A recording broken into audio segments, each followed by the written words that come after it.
E aí pessoal, tudo beleza? O movimento uniformemente variado possui 3 equações básicas, sendo que 2 delas funcionam com relação ao tempo. E é isso que a gente vai ver na aula de hoje. Vem comigo!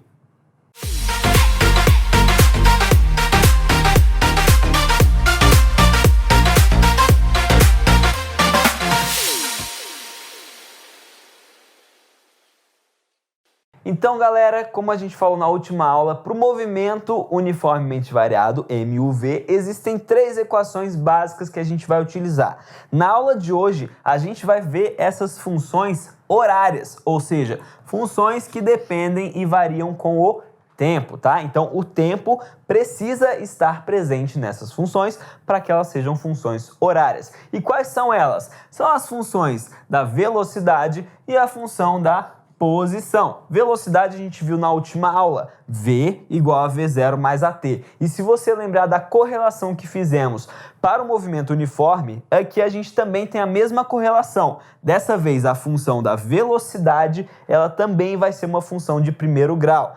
Quando a gente estava falando de movimento uniforme, era a função do espaço ou da posição que era relacionada com uma função de primeiro grau. Só que dessa vez, no movimento uniformemente variado, é a velocidade que vai ter essa função, ok? Então, só para relembrar, é um y que é igual a ax mais b. No nosso caso, quem que funciona como o y, que é uma das variáveis? É a velocidade final, tá? Então, o v é a mesma coisa que o y, ok? Quem que é o meu a? O a é o termo constante que multiplica a variável x. No nosso caso da função da velocidade, a variável que funciona como x é o tempo e o a, olha só quem que é, a aceleração, certinho? Então a aceleração é esse termo aqui. E o b, no nosso caso da função da velocidade, vai ser a nossa velocidade inicial. E com relação à posição, a gente tem uma função que é um pouquinho mais complexa, mas se você parar para ver, ela é basicamente a mesma coisa da função do movimento uniforme com alguns termos acrescentados. Até aqui, ó, ela é uma função que se repete, S igual a S0 mais VT. Tá? Só que o que muda? É que o V ele se transforma em V0. Por quê? Porque o V não é constante. Então, qual que é o valor de velocidade que a gente tem que colocar aqui? A velocidade inicial. Não se esqueça disso. E a gente vai acrescentar um termo que é o termo que possui a aceleração. A gente está falando do move. E o move tem que ter aceleração. Se eu parasse aqui, eu não ia ter aceleração na minha função e não estaria correto. Então, qual que é a fórmula geral aqui da posição para o horário, tá bom? S igual a S0 mais V0 vezes o tempo, mais a aceleração AT ao quadrado sobre 2. S igual a S0 mais V0t mais AT quadrado sobre 2. É uma função longa. Como é que você vai decorar isso? Fazendo exercício e falando. S igual a S0 mais V0t mais AT quadrado sobre 2. Grava isso porque é muito importante. E se você parar para pensar, aqui a gente tem uma correlação com uma função de segundo grau, uma função quadrática, tá bom? Que é o quê? Y igual a ax ao quadrado mais bx mais c. Vamos analisar quem é cada um desses termos? O c é o meu termo independente, ele não está relacionado a nenhuma variável. Quem que são as variáveis aqui nessa nossa equação? Bom, é o espaço final, que é uma variável, dependendo de quanto tempo esteja rolando o movimento, esse cara aqui vai ser diferente, então ele é variável.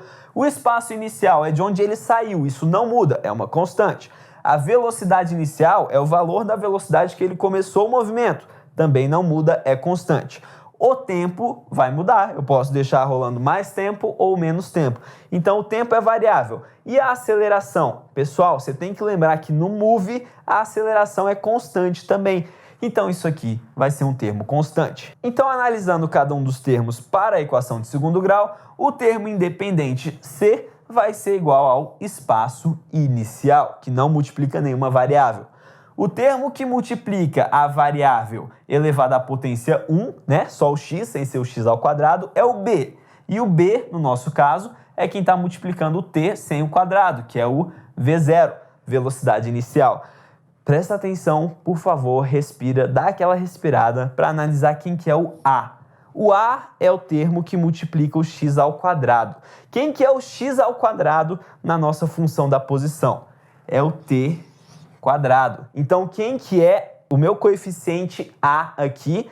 Não é a aceleração, é a aceleração dividido por 2, tá bom? Então, a aceleração sobre 2 é o meu termo a. Quando você estiver fazendo as suas correlações aqui, isso vai cair na questão, isso vai ser um peguinha e você não vai errar porque você está prestando atenção nessa aula, tá bom? Então, o termo a, coeficiente a, que multiplica o x ao quadrado, para a minha função horária da posição, é a aceleração sobre 2, tá bom? Não se esqueça disso. Pessoal, então na próxima aula a gente vai fazer exercícios para fixar bem esses conceitos e conseguir relacionar as funções horárias com a função matemática do primeiro e do segundo grau. E eu te vejo lá.